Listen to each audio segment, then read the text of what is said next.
5 seconds. 4, 3, 2, 1.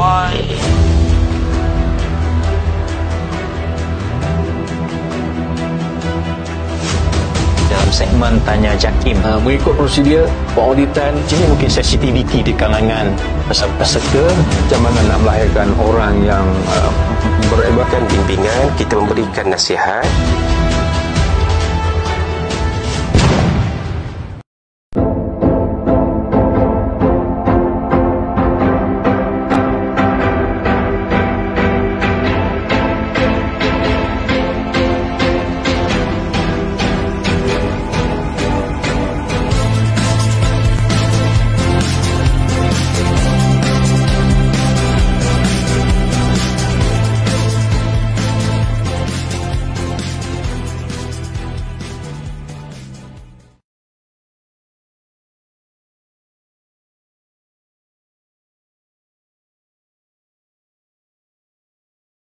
Warahmatullahi wabarakatuh. Alhamdulillah wassalatu wassalamu ala Rasulillah wa ala alihi wa sahbihi wa man wala.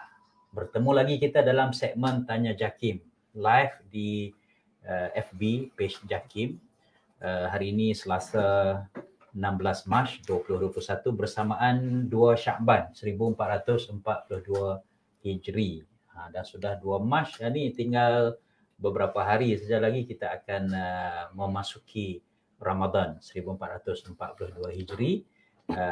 Saya mendoakan anda semua sihat-sihat sejahtera pada petang Selasa ini, memberi kemudahan dalam setiap urusan dan memberi ketenangan oleh Allah, diberi ketenangan oleh Allah Subhanahu Wa Taala dalam semua perkara yang sedang kita uruskan pada saat dan ketika ini. Segmen Tanya Jakim hari ini kita membawakan topik mengapa dengan kalimah Allah. Sejak akhir-akhir ini, sejak sehari dua ini, isu kalimah Allah kembali hangat diperkatakan oleh masyarakat di negara kita. Jadi ramai yang memberi pandangan, ramai yang memberi ulasan, ramai yang menzahirkan emosi dengan perkara ini. Jadi kita pun ada menerima pelbagai reaksi daripada masyarakat Islam ataupun bukan Islam tentang isu kalimah Allah ini. Jadi Tanya Jakim pada petang ini kita akan membincangkan tentang topik ini bersama dengan saya di studio pada petang ini, orang yang handsome, orang yang tak dimamah usia, yang berbahagia Datuk Rashidi Jamil Ar-Rashid, salah seorang penulis buku Kalimah Allah, Isu dan Penyelesaiannya. Assalamualaikum Datuk. Assalamualaikum warahmatullahi wabarakatuh. Apa petua Datuk sentiasa kelihatan tenang kan, relax dan tidak ada reaksi apa orang kata tension. Apa petuanya Datuk? Petuanya tak ada Ustaz Zaid, cuma mungkin kita nak baik dengan semua orang sahaja. Ya. Semua orang kita nak baik, kita pun harap orang lebih baik dengan kita. Alhamdulillah. Datuk Rashidi Jamil ini selain daripada salah seorang penulis buku Kalimah Allah, Isu dan Penyelesaian yang diterbitkan oleh Jakim pada tahun 2009 itu ya, 2009 yang siri yang pertama. Kemudian 2013 siri kedua dan juga siri ketiga. Pada tahun 2013 itu terbitan sebanyak 2 siri. Jadi bermakna ada 3 siri yang ditulis oleh Datuk sendiri bersama dengan Sahibus Samahah Mufti Wilayah Persekutuan pada ketika itu, Datuk Dr. Zulkifli Muhammad Al-Bakri, Menteri Agama kita sekarang ini, dan juga Dr. Aizah Mas'ud, sekarang pegawai tugas-tugas khas Menteri. Secara keseluruhannya Datuk, ketiga-tiga siri buku Kalimah Allah, Isu dan Penyelesaian ni, apa fokus siri pertama, siri kedua dan siri ketiga Datuk? Baik. Bismillahirrahmanirrahim. Assalamualaikum warahmatullahi wabarakatuh. Yang saya kasihi Ustaz Zakaria Osman, saya panggil Ustaz Z ni. Begitu juga rakan-rakan di studio yang ada bersama dengan kita petang ini. Saya pertamanya mengambil peluang untuk mengucapkan ribuan terima kasih kepada Samahah Senator Menteri Agama begitu juga Timbalan Menteri Agama, rakan-rakan di Pejabat Menteri yang berbahagia, Datuk Ketua Pengarah JAKIM, Timbalan Ketua Pengarah bahagian, rakan-rakan warga JAKIM dan sahabat-sahabat yang menonton Tanya JAKIM pada petang ini. Bila sebut tentang isu kalimah Allah ni, betul kami ada menyusun sekadar yang kami mampulah ketika itu. Beberapa penulisan itulah sebanyak 3 siri dan fokusnya tentulah kepada polemik yang timbul bermula 2009 apabila Archbishop of Kuala Lumpur ketika itu, Datuk Pakian Murfi, memohon untuk guna kalimah Allah di dalam surat khabar mereka. Dan surat khabar ni pula Ustaz Zaid, rakan-rakan sekalian, surat khabar Herald The Catholic Weekly. Ia keluar secara weekly, mingguan, dalam 4 bahasa. Bahasa Melayu, bahasa Cina, bahasa Tamil dan bahasa Inggeris. Dan mereka hanya nak guna kalimah Allah dalam surat khabar Herald The Catholic Weekly versi bahasa Melayu sahaja. Jadi fokusnya lebih kepada hukum ataupun persoalan yang mungkin menjadi polemik sekiranya isu ini tidak diselesaikan dengan cara harmoni. Jadi ada 3 siri semuanya, alhamdulillah. Ya. Jadi ketiga siri itu adalah membahaskan tentang isu penggunaan kalimah Allah ini, dan juga bagaimana untuk menyelesaikan isu ini dengan secara harmoni. Dengan secara harmoni, mudah-mudahan. Kalau berbalik kepada bila kita timbul isu tentang penggunaan kalimah Allah oleh yang menjadi isunya apabila agama lain yang menggunakan kalimah Allah, kita umat Islam mungkin kita rasa marah ataupun kita rasa kurang berpuas hati dengan tindakan-tindakan seperti ini. Asasnya umat Islam marah sebab penggunaan kalimah Allah ini kita beranggapan hanya eksklusif untuk orang Islam sahaja. Sebelum kita nak jawab tentang isu itu, saya nak minta Datuk hurai dulu kalimah Allah itu. Adakah ia sekadar bahasa Allah ataupun dia merujuk kepada hanya semata nama Allah, dan apa yang terkandung dengan istilah Allah itu? Okey, baik. Terima kasih Ustaz Zaid, rakan-rakan yang menonton. Bila sebut tentang Allah ni, yang paling layak nak cerita tentang zatnya yang maha tinggi lagi maha agung tentulah Allah Subhanahu Wa Taala. Ini adalah kerana mana satu orang yang very high level education lah kita kata, cerdik, gifted, genius, mampu menghuraikan Tuhan, sedangkan ia mempunyai kemampuan ataupun fikiran yang terbatas, pun ilmu itu pun datangnya daripada Allah Subhanahu Wa Taala. Jadi atas dasar itu kita lihat nas agama, khususnya kita orang Islam, kita beriman dengan banyaknya ayat Al-Quranul Karim yang cerita tentang siapa Allah. Antaranya Al-Quran sebut Ar-Rahman 'allamal Quran khalaqal insan. Tuhan yang salah satu namanya Ar-Rahman, Allah lah Ar-Rahman tadi menciptakan insan. Maksudnya sifat Allah ni adalah menciptakan, khaliq. Begitu juga kita tengok dalam nas-nas yang lain. Seperti disebut Allahu la ilaha illa huwal hayyul qayyum. Allah ni tidak ada dah Tuhan lain yang sebenar-benarnya untuk disembah dan sememangnya esa dia. Hanyalah huwal hayyu yang maha hidup lagi qayyum, maha gagah perkasa. Makna kata apa yang kita sedang bincangkan definisi ini ialah Allah Subhanahu Wa Taala terlebih layak untuk menceritakan zatnya yang mulia, menceritakan tentang sifatnya, menceritakan tentang asma'nya. Atas dasar itu isu kalimah ini lebih menjurus kepada persoalan apakah ada kalimah Allah itu di dalam agama lain, ataupun ada di dalam holy book ataupun scriptures bagi doktrin-doktrin yang lain. Jadi atas dasar itu bila nak tanya, kita bincang tentang Allah ni, itulah perbahasannya ialah Allah menceritakan sifatnya tersendiri, laisa kamitslihi syai', dan sesiapa yang beriman dengan sifat yang dicerita oleh Allah melalui wahyu, maka layaklah dia untuk menggunakan kalimah Allah itu dengan keimanan kepadanya. Kalau kita melihat dalam agama-agama lain, Ya. yang khususnya agama Kristian, Ya.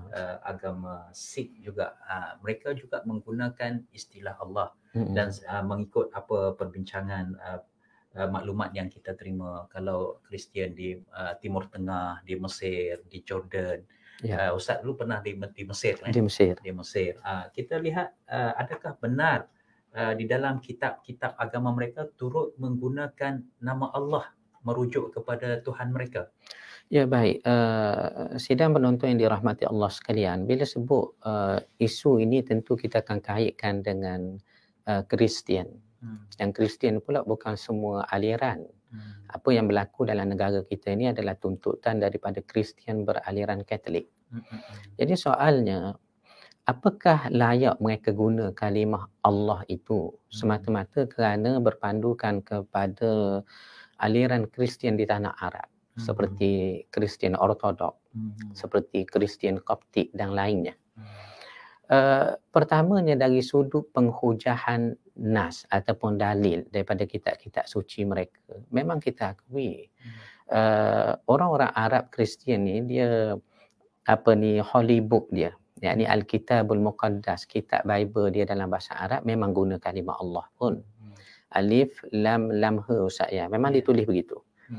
Bahkan tak payah tengok di muka surat belakang kah, di tengah kah, tengok muka surat paling depan pun sudah digunakan kalimah itu. Kalimah Allah. Seperti dalam Al-Kitabul Muqaddas ni Bible Arab, Ahdul Qadim, perjanjian lama, Old Testament, dalam the book of Genesis chapter 1 verse 1. Bab pertama, ayat pertama disebut dalam bahasa Arab. Fil bada'i khalaqallahu samawati wal ard. Pada awalnya Allah, katanya Bible Arab ini, menciptakan langit dan bumi. Maknanya dari segi nas di dalam Bible Arab, Al-Kitabul Muqaddas itu memang sudah jelas mereka guna kalimah Allah. Tetapi soalnya, kenapa di dalam bahasa Arab ada, tetapi di dalam Bible yang lain tidak ada kalimah Allah itu?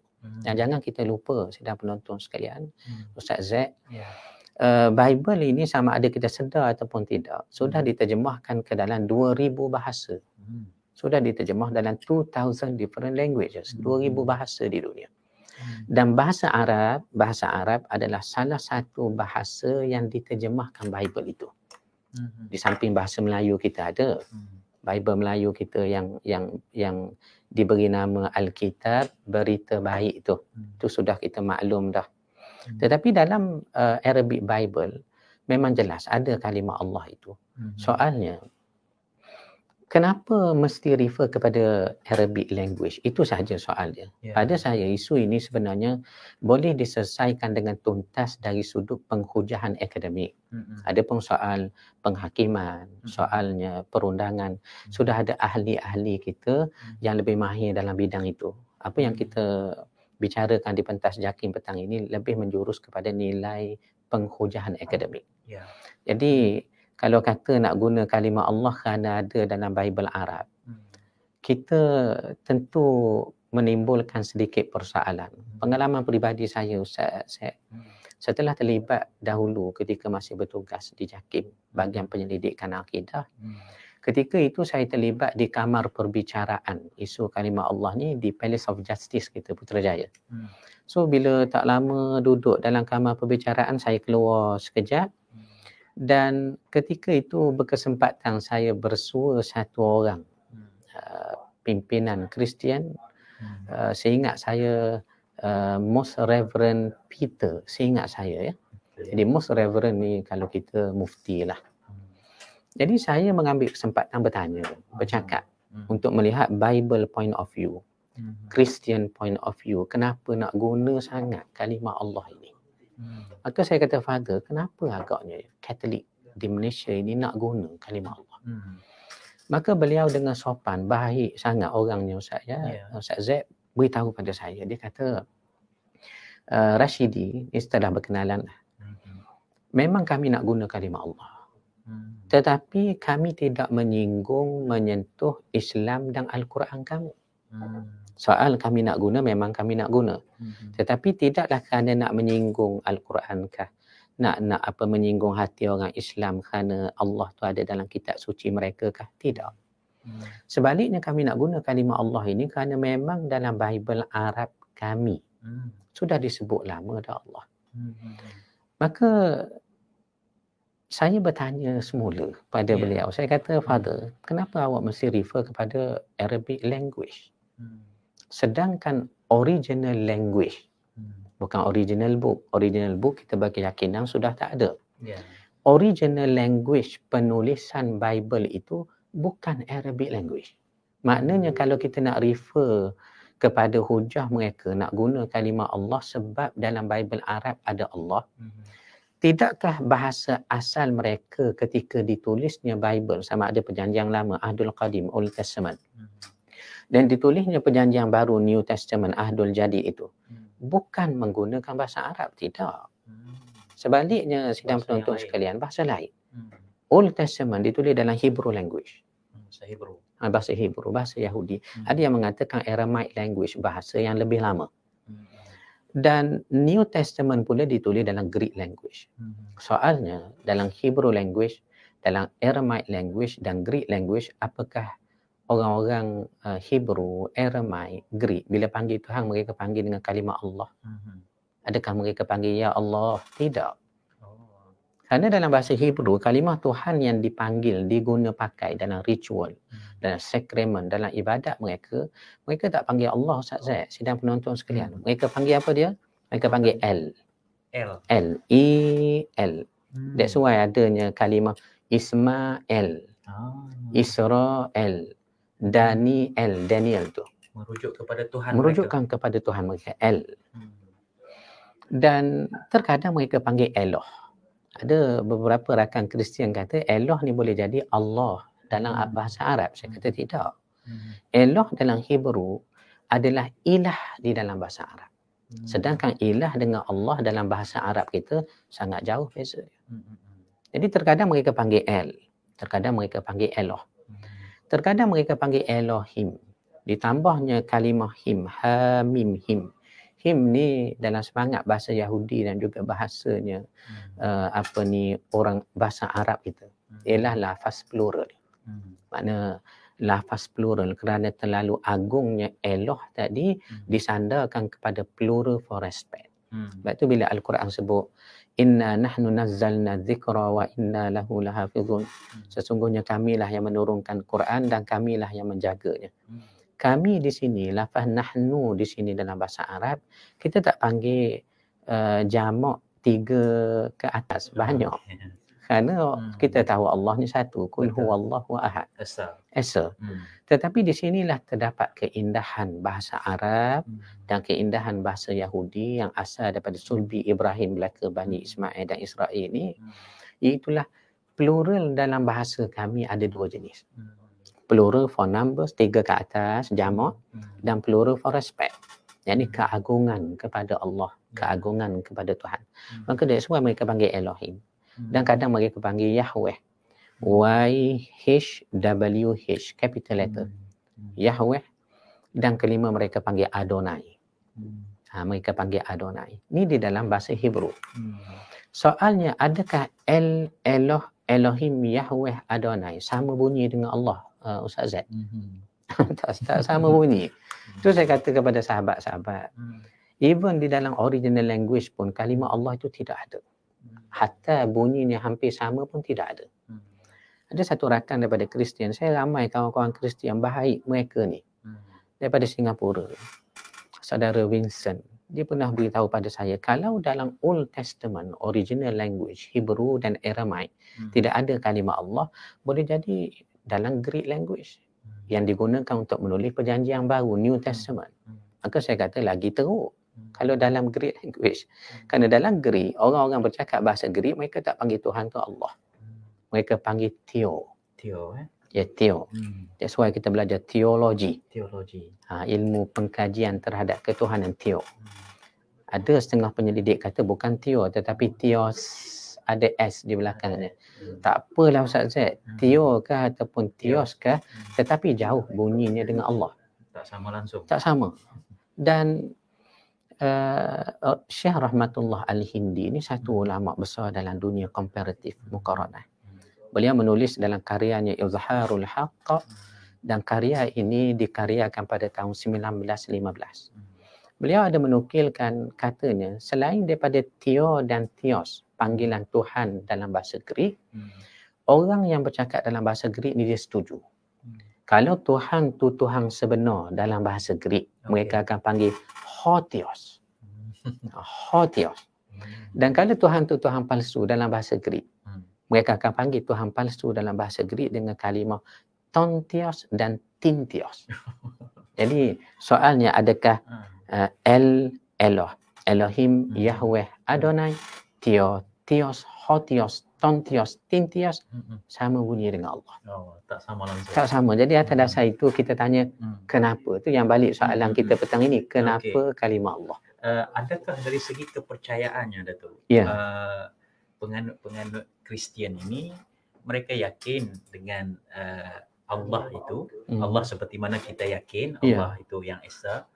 Cuma mereka ini menyekutukan Allah dengan percaya konsep Trinity itu.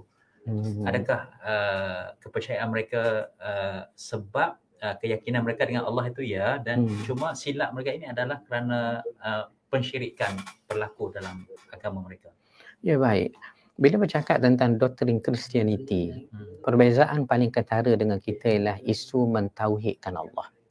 Ada beberapa perkara, paling kurang 6 perkara yang membezakan mereka dengan kita. Tetapi kita cuma nak sebut tentang doktrin ketuhanan ataupun ketauhidan. Kita ialah bila sebut Allah ni Qul huwallahu ahad, esanya Allah ni tidak ada sekutu. Maka diterang lagi selepas itu untuk beri lebih jelas tentang keberadaan Allah itu sendiri. Lam yalid walam yulad, tidak beranak, tidak diperanakkan. Walam yakul lahu kufuwan ahad, dan tidak ada yang sama dengan Tuhan. Sekufu, usah kata lebih. Sekufu pun tidak ada. Tetapi berbalik kepada sahabat-sahabat kita beragama Kristian, orang Nasrani ini, walaupun mereka nak guna kalimah Allah, dapat dipaham di sini kalimah Allah yang mereka nak guna ini dimaksudkan sebagai Tuhan yang mempunyai anak. Sebab itu dalam sakramen mereka, ritual, mereka berdoa pun, Ustaz Zaid, rakan-rakan sekalian, mereka kata apa? In the name of Father and the Son and Holy Spirit. Maknanya Bismil Ab, dengan nama bapa di syurga, wal Ibn, anaknya Isa bin Maryam, Jesus Christ son of Mary, wa Ruhil Kudus, dan juga Holy Ghost, Roh Kudus.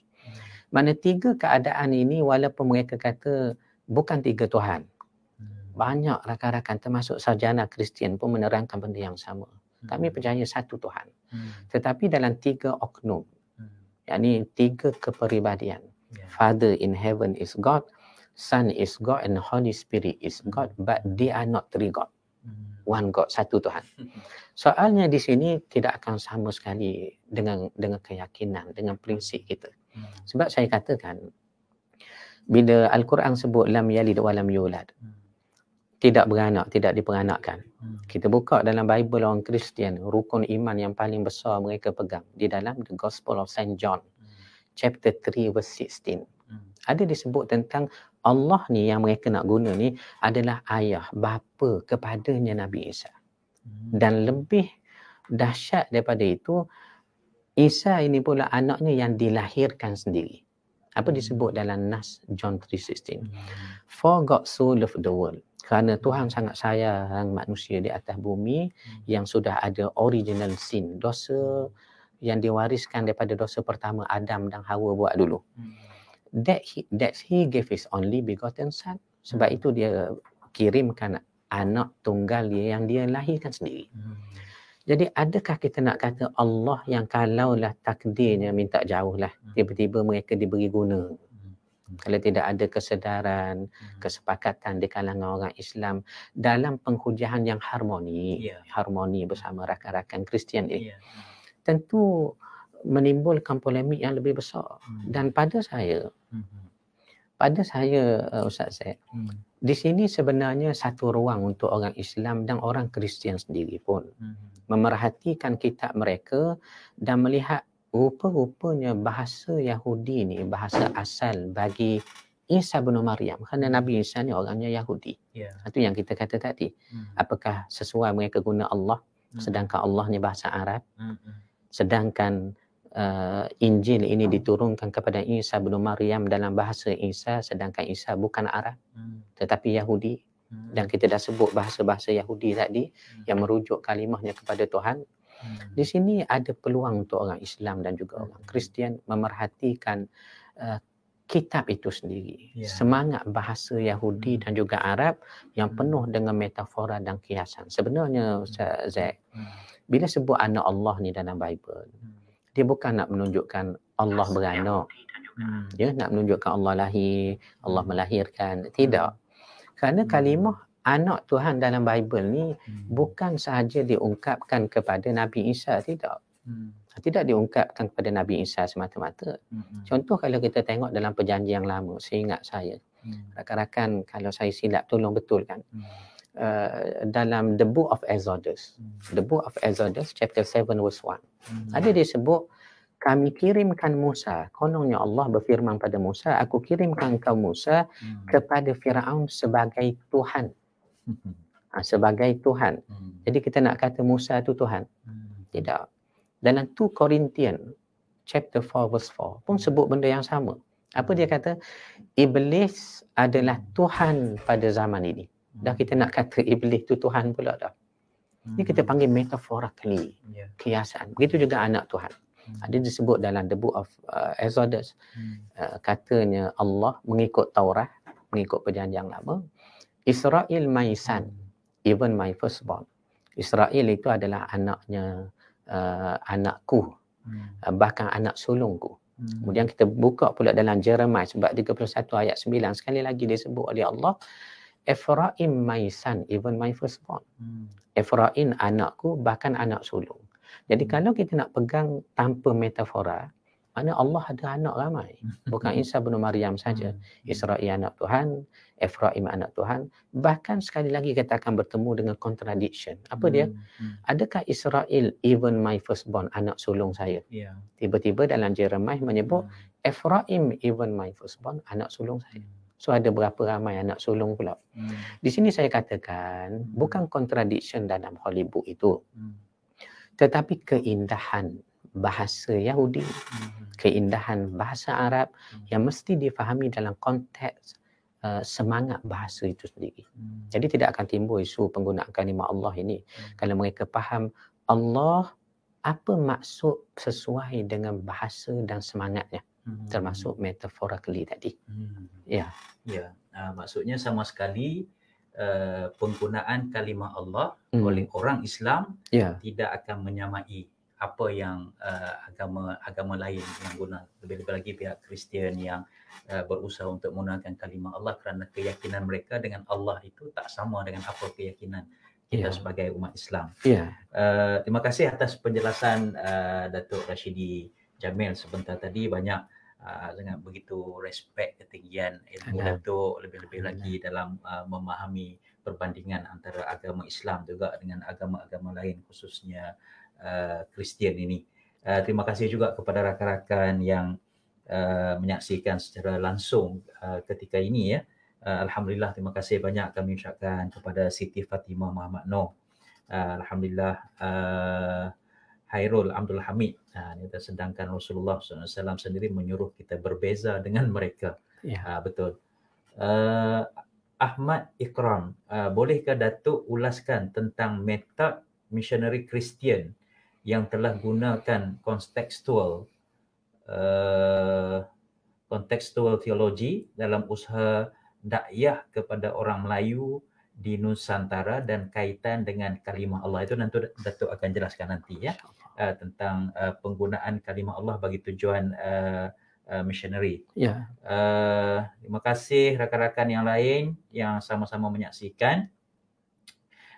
Kuman Kobit dia kata dalam Bible perkataan Allah bukan merujuk kepada kata nama khas iaitu nama Tuhan, tetapi merujuk kepada kata nama umum iaitu kata ganti bagi Tuhan.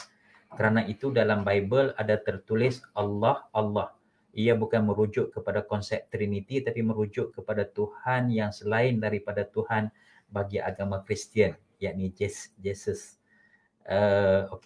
Azhar Azri dia kata, saya merasakan agama saya telah dihina oleh satu institusi. Sofi Sodikin kata, Kristian nak guna kalimah Allah dimaksudkan mereka sebagai Tuhan yang mempunyai anak. Terima kasih. Hairul Abdul Hamid. Terima kasih rakan-rakan yang lain yang sama menyaksikan dan memberi pandangan. Anda boleh mengemukakan soalan di ruangan komen ini, dan insya-Allah saya akan cuba ajukan kepada Yang Bahagia Datuk untuk memberi respon seketika nanti. Dari konteks pandangan ulama, dalam konteks pandangan hukum Datuk tentang penggunaan kalimah Allah oleh orang selain daripada beragama Islam ini. Kalau di negara kita ini, kalau kita merujuk tahun 2008, Muzakarah Majlis Kebangsaan bagi Hal Ehwal Agama Islam telah pun memberi pandangan hukum supaya tidak membenarkan Allah ini selain daripada solat, Kaabah, Baitullah itu dilarang digunakan oleh agama lain. Fatwa-fatwa negeri pun sudah pun menyebut tentang larangan penggunaan kalimah-kalimah ini oleh agama-agama lain. Tetapi persoalannya ialah, Datuk, adakah larangan itu termasuk dalam penggunaan dalam konteks mereka? Contoh, kalau saya orang Kedah, Datuk, dalam lagu Negeri Kedah itu, Allah selamatkan kamu kan, Allah selamatkan Tuanku Sultan Negeri Kedah. Jadi pelbagai agama menyebut tentang kalimah itu. Jadikah adakah larangan pandangan para ulama melarang agama-agama ini menyebut ataupun menggunakan kalimah Allah itu merangkumi dalam semua konteks? Terima kasih kepada Ustaz Zaid, rakan-rakan yang masih setia dengan Tanya Jakim pada petang ini. Terima kasih di atas pandangan yang ramai, yang banyak kita dapat tengok di skrin kita tu, Ustaz Zaid, kerana mengambil beratnya mereka terhadap isu ini, alhamdulillah. Dan saya pun sempat pagi tadi meneliti beberapa munaqasyah berkenaan dengan isu ini yang berlaku dalam negara. Secara umumnya kita akui kalimah Allah ni sudah pun sinonim dengan bangsa Melayu kita yang sudah terkenal Islamnya. Bahkan kesan daripada itu, mereka yang bukan Islam, dan kalau kita tak kata bukan Melayu pun, sudah sinonim dengan kalimah Allah ini. Saya buat contoh, saya ni orang Terengganu, Ustaz Zaid. Kalau di Terengganu ni dia ada satu tempat nama Wakah Tapeh. Wakah Tapeh ni tempat sudah dikenal dari dulu. Sahabat-sahabat berbangsa Cina, agama Buddha, kadang-kadang tak ada agama pun memang duduk di situ lama dah. Orang panggil Cina, Terengganu, hak lama zaman dulu. Kita tak lahir lagi, mereka ada dah. Dan dahulu Terengganu, tradisi yang selalu berkembang dari sudut pengukuhan akidah anak-anak Islam kita. Ni saya bercerita di Terengganu. Mereka menghafal sifat 20. Apa sifat 20, syahadat Tok Palu, sebagainya, tersebar di Terengganu tu. Yang saya nak katakan, betapa sinonim dan biasanya kalimah Allah dan terminologi agama Islam kepada bukan Islam di Terengganu khususnya. Tempat lain pun begitu juga. Sehingga kan kita kata mereka yang berbangsa Cina tadi pun hafal sifat 20. Hafal dan erti kata tahu wujud, kidam, bakat dan sebagainya. Maknanya bila berlaku keadaan seperti ini, kita tak boleh nak larang. Awak tak boleh sebut sifat 20 contohnya. Lagu negeri, Allah selamatkan Sultan, Allah, begitulah kalimah-kalimah yang termaktub dalam keputusan Kabinet 1986 tu ada 4 kalimah tak boleh guna. Allah, Baitullah, Solat dan juga Kaabah. Tiba-tiba dalam lagu negeri diungkapkan juga oleh bukan Islam. Soalnya ialah kita kena kembali kepada isu.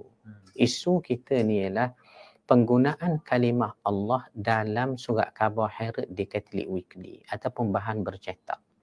Soal orang nak ungkap dengan konteks yang betul, kita tidak larang. Menyanyi lagu negeri itu memang itu dalam lirik yang betul, kita tidak larang. Bahkan logo PDRM kita pun ada kalimahnya Allah, begitu juga angkatan tentera kita adanya lafzul jalalah itu kita tidak larang kerana konteksnya digunakan dalam tempat yang betul. Tetapi apa yang menjadi polemik apabila kalimah yang suci ini hendak digunakan di tempat yang tidak tepat dan juga mafhumnya adalah sangat berselisih, khilaf, sangat jauh dengan kesucian agama Islam. Saya terfikir tadi, bagaimana ke bawah duli Seri Paduka Baginda Yang di-Pertuan Agong bila mengangkat sumpah sebagai yang di-Pertuan Agong. Tidakkah lafzul jalalah yang diungkapkan, wallahi wa billahi wa tallahi. Tiba-tiba orang Kristian pula, apa aliran pun nak guna juga Allah yang sama, kalimah yang sama. Apa lagi nilai pada pandangan Muslim dan juga bukan Muslim kalau Allah itu jugalah yang esa dan Allah itu jugalah yang mempunyai anak.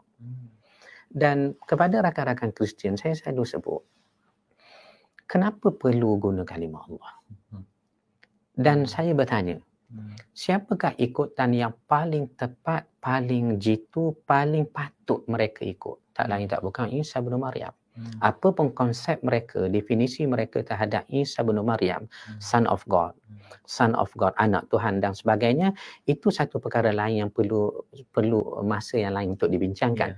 Tetapi ikutan yang paling tepat bagi orang Nasrani, apa pun aliran Kristian mereka, Anglican, Methodist, Sidang Injil, Borneo, Jehovah Witness, Presbyterian, SDA, tak kira lah.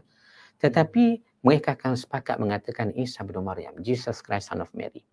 Jadi kalau Isa bin Maryam itu adalah rujukan, ikutan yang paling tepat, kenapa tidak ikut apa yang disebut oleh Isa bin Maryam sendiri terhadap panggilan kepada Tuhan? Adakah Isa panggil Allah? Itu saja soalnya. Adakah Isa ketika di Taman Getsemani, Taman Getsemani dalam 4 gospel ada cerita. Ni sebelum Isa bin Maryam ditangkap lalu disalib untuk di crucify and died for our sin for 3 days and 3 nights mengikut kepercayaan orang Kristian itu. Di Taman Getsemani dia berdoa kepada Tuhan. Adakah dia panggil ya Allah? Sebab tu kita kata lihat Bible. Tidak perlu melihat kepada Bible Arab. Tidak perlu melihat kepada Bible-nya Melayu sebagainya. Lihat original language yang digunakan oleh Isa bin Maryam sendiri. Isa ni Ustaz Zaid, rakan-rakan sekalian, sahabat penonton, digambarkan dalam 4 gospel. Dalam New Testament ada 4 gospel terkenal, dipanggil the Gospel of St. Matthew, Mark, Luke and John. Kalau bahasa Arab punya Bible, Injil Mata, wa Markus, wa Luqa, wa Yohana. Dalam 4 Bible ini, 4 gospel ini, Isa bin Maryam katanya ditangkap hari Jumaat. Ditangkap pada hari Jumaat, that's why mereka ada Good Friday. Yaumul Jum'atul Azimah, hari Jumaat yang agung. Ditangkap lalu disalib. Okey. Ini disebut dalam contoh dalam Gospel dalam Matthew bab 27 ayat 45-50. Disebut bagaimana ketika Isa nak disalib, apa dia ungkap di atas tiang salib? Dia panggil Tuhan. Ini menurut nas dalam Bible. Dipanggilnya Tuhan. Tetapi cuba perhati rakan-rakan sekalian, ketika Isa bin Maryam nak panggil Tuhan itu, sebagaimana yang dimuatkan dalam 4 gospel tadi pada hari nak disalib, adakah dia panggil Allahku, Allahku, kenapa engkau tinggalkan aku? Tidak. Nas ini walaupun Bible sudah diterjemahkan dalam 2000 bahasa Ustaz Zaid. Bible sudah diterjemah dalam 2000 bahasa. Tetapi perkataan terakhir Isa bin Maryam di atas tiang salib ketika memanggil Tuhan dikekalkan walaupun ayat lain diterjemahkan dalam bahasa yang nak diterjemah tadi, ada pun perkataan terakhir Isa ini dikekalkan dalam Hebrew language. Apa kata Isa dipanggil Tuhan? Dia tak panggil Allah, Allah lama sabaqtani, tidak. Dia panggil Eli, Eli lama sabaqtani. Saya ulang. Isa bin Maryam atas tiang salib dia panggil apa dia? Eli, Eli, El, ya tu ya idhafi my my book. Apa ni? Sayyarati, kitabi. Jadi El Tuhan, Li Tuhanku, Eli. Eli lama sabaqtani. Wahai Tuhanku, Tuhanku, kenapa engkau tinggalkan aku? Saat paling getir seperti ini, kalaulah seperti yang dinyatakan dalam Bible itu betul-betul berlaku, akhirnya disalib Nabi Isa, pun ia memanggil Tuhan dengan nama yang masih lagi istiqamah, El. Tiba-tiba pengikutnya yang menjadikan Isa bin Maryam ni sebagai ikutan, sebagai anak Tuhan, ya, sebagai tempat berdoa, memanggil selain daripada apa yang ditunjuk oleh Isa bin Maryam dalam karya itu, dalam Bible itu. Sebab itu saya kata pada rakan-rakan Kristian, ini peluang sebenarnya untuk tengok balik Nas, di mana Allah itu keutamaan penggunaannya dalam Bible. Kenapa Isa sendiri tak panggil Allah tetapi panggil El? Ini peluang untuk rakan-rakan kita Kristian, bahkan kita sendiri pun dalam nak memahami Nas dan berbincanglah dengan cara yang lebih harmoni. Saya melihat hikmahnya Ustaz Zaid, rakan-rakan sekalian, apabila isu kalimah Allah ini jadi polemik, bukan isu baru, sudah 12 tahun. Asasnya pada tahun 2009. Kemudian berlanjutan ke mahkamah, ada keputusan telah pun dibuat, kemudian peringkat rayuan sekali lagi ke mahkamah, sehinggalah dalam minggu yang sudah kita dengar satu keputusan baru. Bila isu kalimah Allah ni jadi polemik terlalu lama, antara hikmah yang saya lihat tak lain tak bukan ialah di sinilah keutamaan Allah Subhanahu Wa Taala itu di dalam kita orang Islam dan juga dalam keperluan orang Kristian yang menuntut isu ini, kalimah ini. Maknanya Isa bin Maryam bukan lagi satu keutamaan. Sebaliknya yang dibincang Allah. Dan di mana mereka nak letak Allah itu. Kalau pun mereka nak guna. Itu yang kita dapat tengok secara hikmahnya. Ya. Berbalik kepada soalan yang dikemukakan oleh salah seorang kita punya penonton ini. Dia kata, adakah penggunaan kalimah Allah dalam agama Kristian ini lebih menjurus kepada usaha dakwah? Jadi ini yang menjadi membangkitkan emosi semua orang kan. Sebab kalaupun alasan yang diberikan adalah penggunaan kalimah Allah itu bagi tujuan pendidikan agama mereka, bagi tujuan keyakinan dan kepercayaan mereka tentang perkataan ataupun kalimah Allah itu, tetapi bagi setengah pihak yang lain pula menganggap bahawa inilah merupakan suatu musibah yang sangat besar yang boleh mengundang fitnah, yang boleh membawa kepada penyalahgunaan kontekstual kalimah Allah itu sendiri. Secara pandangan peribadi Datuk, adakah usaha mereka ini adalah lebih kepada usaha dakwah mereka tersebut? Ya, baik. Dalam nak menjawab dan memberi respon pada soalan seperti ini, kerana ia lebih berbentuk kepada sangkaan. Jadi rakan-rakan Kristian pun kata takkanlah kami nak buat usaha missionary hanya dengan kerana nak guna kalimah Allah, sedangkan kamu pun tahu kalimah Allah yang kami nak guna tak sama dengan kamu. Tetapi respon saya dari segi pengkajian, penyelidikan, di JAKIM kita sendiri ni ada bahagian penyelidikan, R&D. Saya sendiri pun sempat bertugas di bahagian penyelidikan. Apa yang kita dapatan daripada kajian kita memungkinkan perkara yang ditimbulkan oleh sahabat kita tadi, usaha missionary ataupun dakwah, apakah berlaku ke tidak? Jawabnya berlaku. Saya buat contoh di Johor dahulu. 30,000 naskah, satu booklet size. Buku yang kecil, mengandungi ayat Quran, mengandungi hadis Nabi SAW, tetapi dimanipulasikan maknanya, sehingga kamu ke surat terakhir sekali ada diseru tentang apa dia, sudahkah anda menerima dia, yakni Jesus Christ son of Mary, penyelamat anda dunia dan akhirat. Maknanya mau tak mau kita kena akui dalam negara gerakan misioneri ini berlaku.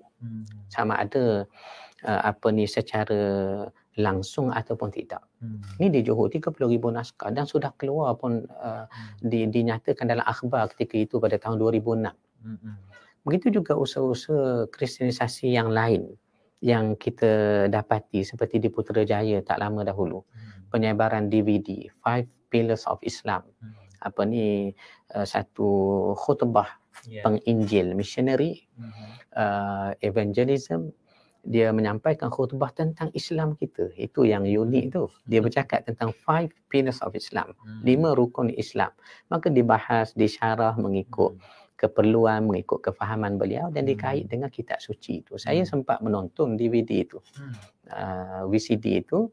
Sewaktu masih bertugas dahulu. Jadi rakan-rakan pun tengok, kita buat komentar. Maknanya kalau sahabat kita tadi mengutarakan satu pandangan Mungkinkah ini ada usaha misioneri?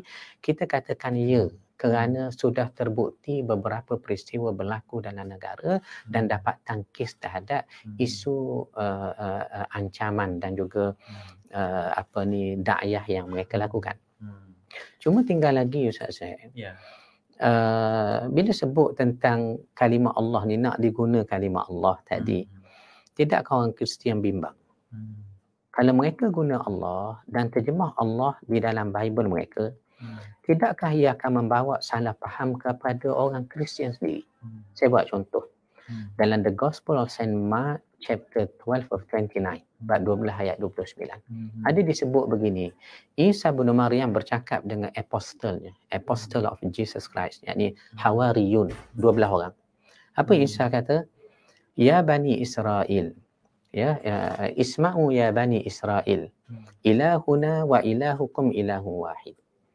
Setengah anak-anak muda kita yang mendalami ilmu komparatif ini, dia menghafal kata-kata orang Yahudi tu, sama ada mereka faham asasnya huruf hijaiyah di dalam bahasa Yahudi ke tidak, itu satu perkara yang lain. Tetapi antara yang selalu diungkap oleh mereka apa dia? Syama Isra'ilu Adonai ilahainu Adonai ikhad. Dengarlah wahai bangsa Israel, ya, Tuhan kita adalah Tuhan yang satu. Bila diterjemah Tuhan di sini adalah Allah, tidakkah orang Kristian akan membacanya dalam bentuk gini? Dengarlah wahai Bani Israel, Allah kita adalah Allah yang satu. Tidakkah ungkapan Isa ini sendiri akan memberi satu, orang kata, kesilapfahaman kepada doktrin yang mereka pegang selama ini? Sebab Isa sendiri mengakui Allah kita. Kalimah kita tu our God. Allah kita. Dan tu saya katakan, kalau tidak mahu timbul polemik yang lain, hatta di kalangan pengikut sendiri, maka sepatutnya kita ikut sahajalah yang sudah pun kita terima secara harmoni antara agama, antara kaum. Ni ulasan reka begitu dah saya. Terima kasih banyak Datuk. Alhamdulillah, walaupun ringkas Datuk, tapi banyak benda-benda yang memberi penjelasan, memberi kefahaman kepada rakan-rakan yang bersama-sama dengan kita menyaksikan pada pagi ini. Alhamdulillah, ramai yang mengucapkan tahniah kepada Yang Bahagia Datuk atas penjelasan-penjelasan yang diberikan. Sahudin Titan Oil, dia tanya, apa pandangan Ustaz Datuk apabila ada orang Islam sendiri yang menyebut oh my God, bukan menyebut ya Allah, dari segi bahasanya Datuk? Ya, baik. Terima kasih pada Cikgu Sahudin. Ni sahabat saya ni. Daripada Kuala Berang, Terengganu. Terima kasih Cikgu Din. Rakan-rakan ramai petang ini. Tak dapat kita nak respon semua sekali. Tetapi terima kasih sangat bantu maklumat kepada kita, kepada saya, kepada sahabat JAKIM kita. Begitu dekatnya JAKIM dengan masyarakat, begitulah Ustaz ya. Ramai yang bersama dengan kita. Apapun bila ditanya tentang oh my God, oh my Lord, adakah apa beza dengan ya Allah? Saya ingat ni dari sudut ucapan sajalah. Mungkin maksud dia Allah juga, cuma dia lahir di Jerman contohnya, orang Melayu, orang Kedah contohnya, lahir di Australia, di Scandinavian, Sweden. Jadi daripada kecil tengok cerita movie pun oh my God, oh my God. Tetapi hati dia tu God is Allah, merujuk kepada Allah. Cuma dalam konteks kita hari ni ialah God tu nak ditukar kepada Allah, perlu sedikit pemerhatian, perbincangan yang lebih harmoni. Supaya semuanya dapat kebaikan lah. Baik, terima kasih Cikgu Din. Ramai lagi yang mengemukakan pandangan ni Datuk ya. Alhamdulillah, Sofi Sadiqin kata ni satu ilmu yang baru, pertama kali saya dengar penjelasan mengenai kalimah Allah seumpama ini. Salina Syahri kata alhamdulillah, penjelasan ilmiah yang baik. Khadir Ahmad, terima kasih Datuk atas penjelasan dan penerangan yang jelas tentang isu ini. Sepatutnya pihak hakim mahkamah yang memutuskan isu penggunaan kalimah ini juga jelas dan faham sebelum diputuskan. Itu kita tidak mau komen lah Datuk, itu bidang kuasa mahkamah yang menentukan. Alhamdulillah, terima kasih Yu Hidayu, Maizatul Akma, Atan. Ramai lagi yang memberi komen. Izzat Faiz dia cadang ni, kalau boleh kita buat sesi dialog dengan Dr. Zakir Naik sekali. Ini kita ada Dr. Zakir Naik Junior. Baik, kita di penghujung rancangan kita ni Datuk. Kita ingin mendapat satu pandangan, satu conclusion yang boleh kita sama-sama pegang, penonton-penonton dapat memahami tentang kalau buku yang Datuk tulis bersama, isu kalimah Allah, isu dan juga penyelesaiannya. Apakah pandangan ataupun nasihat Datuk yang boleh kita sampaikan supaya isu ini yang pertamanya kita tidak merendahkan imej ataupun martabat agama kita itu sendiri. Yang keduanya, kita nak memastikan bahawa negara kita Malaysia yang unik dengan pelbagai kaum dan agama ini dapat hidup dengan aman, damai dan harmoni ini tanpa berlaku rusuhan, saling wasangka di antara satu sama lain. Apakah yang boleh dan perlu kita lakukan dalam isu ini? Baik, terima kasih pada Ustaz Zaid, rakan-rakan warga JAKIM kita, sidang penonton yang masih setia di pentas JAKIM dalam slot tanya JAKIM kita ini. Apa yang dapat saya simpulkan daripada perbahasan awal ataupun secara ringkas kita petang ini ialah dalam nak menangani apa isu pun, kita mesti ada semangat untuk jaga kesucian Islam itu. Semangat ini sangat perlu, kerana itulah menunjukkan jati diri ataupun menunjukkan keizzahan orang Islam, lebih-lebih lagi dalam isu menjaga lafzul jalalah Allahu Akbar itu yang sangat tinggi dan sangat agung. Pun begitu, Islam meletakkan garis panduan. Bagaimana cara kita nak berinteraksi dengan isu-isu seperti ini? Bagaimana cara kita nak menghadapi polemik-polemik yang tinggal yang wujud seperti ini. Kita lihat kepada sirah Nabi SAW, apabila surah Taubah tu yang kita selalu baca ayat 30, saya ingat saya Ustaz Zaid, wa qalatil yahudu Uzairun ibnullah. Orang Yahudi kata Uzair anak Allah. Wa qalatil nasara al-masih ibnullah. Orang Nasrani pula kata tak, al-masih itu anak Allah. Dzalika qauluhum bi afwahihim yudahi'una qaulal ladina kafaru min qabl qatalahumullahu anna yufakun.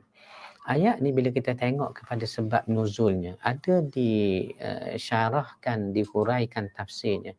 Seperti Imam Tabari dan Qurtubi tulis, muatkan, rakam dalam tafsir masing-masing. Bagaimana kisah Adi bin Hatim tu, orang Nasrani Najran, datang bertemu Nabi dalam Masjid Nabawi dengan mengiklankan dia ni Nasrani. Itu yang disebut dalam riwayat, dipakainya salib min fiddatin, daripada perak. Besar salibnya. Makna kata, itulah yang berlaku dalam keadaan kita sekarang. Dahulu salib besar, isu di Pulau Pinang. Pun kami sempat berpentas di pentas sila duduk jangan lari bersama sahabat Kristian, Brother Jason di TV Al-Hijrah.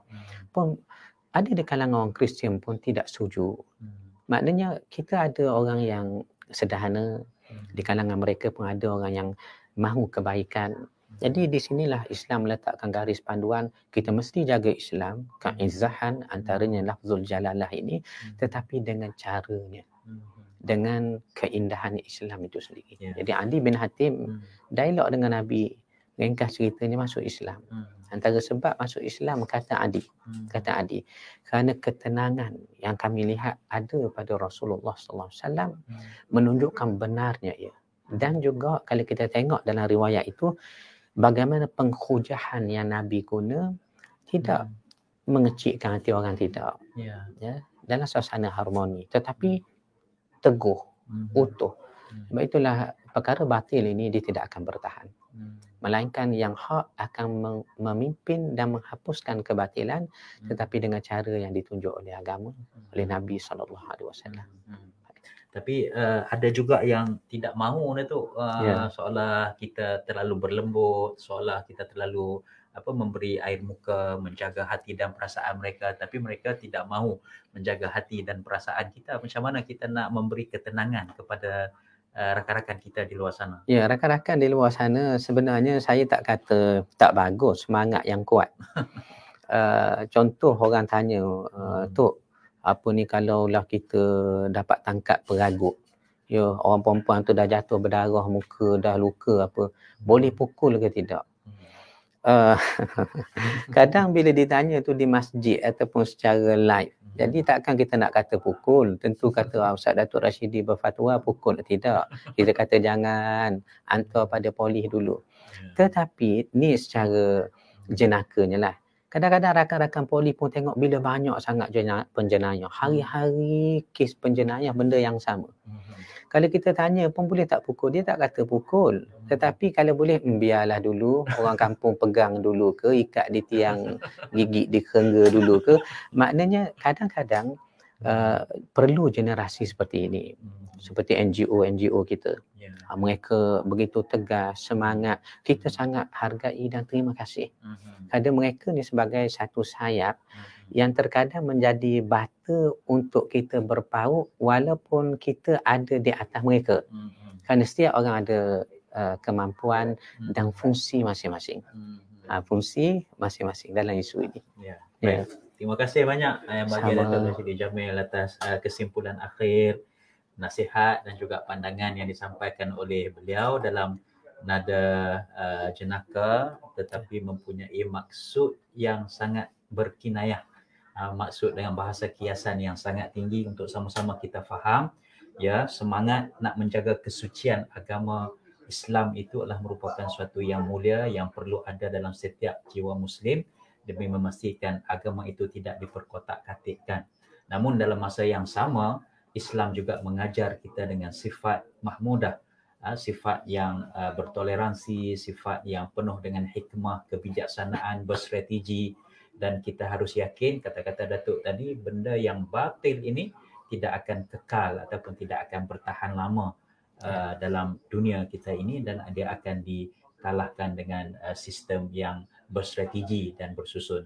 Jadi dengan sebab itu, peranan dan tanggungjawab kita masing-masing ada tugas dan tanggungjawab masing-masing. Kerajaan dengan tugas kerajaan, NGO dengan tugas NGO, masyarakat dengan tugas masyarakat dan sebagainya. InsyaAllah kalau kita mempunyai kesedaran dan tugas ini kita laksanakan dengan penuh tanggungjawab, insya-Allah menjaga kalimah Allah, menjaga kesucian agama Islam itu akan menjadi prinsip yang utama dalam kehidupan kita. Sekali lagi terima kasih banyak yang bagi Datuk Rashidi Jamil Ar-Rashid sudi memberi penjelasan dan penerangan. Oleh kerana isu ini kembali hangat, Datuk, ya. Mungkin Datuk pun sibuklah terima jemputan sana, jemputan sini. Malam ni saya difahamkan di Surah Putera Al-Amin, musim 8. Malam ini di Surah Putera Al-Amin, surah Ustaz Zaid kita.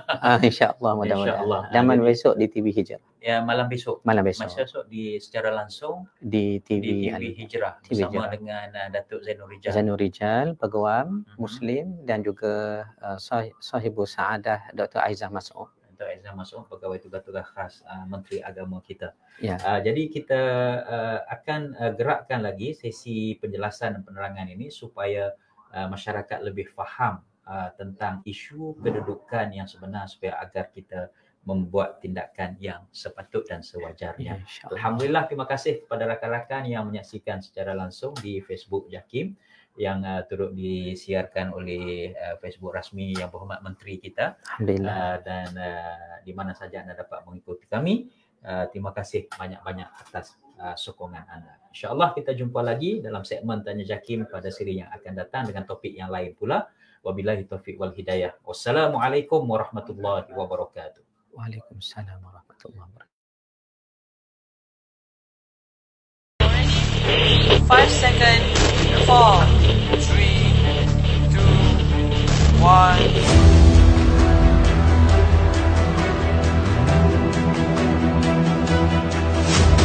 Dalam segmen Tanya JAKIM, Mengikut prosedur pengauditan, ini mungkin sensitiviti di kalangan peserta. macam mana nak melahirkan orang yang beribadah. Bimbingan, kita memberikan nasihat.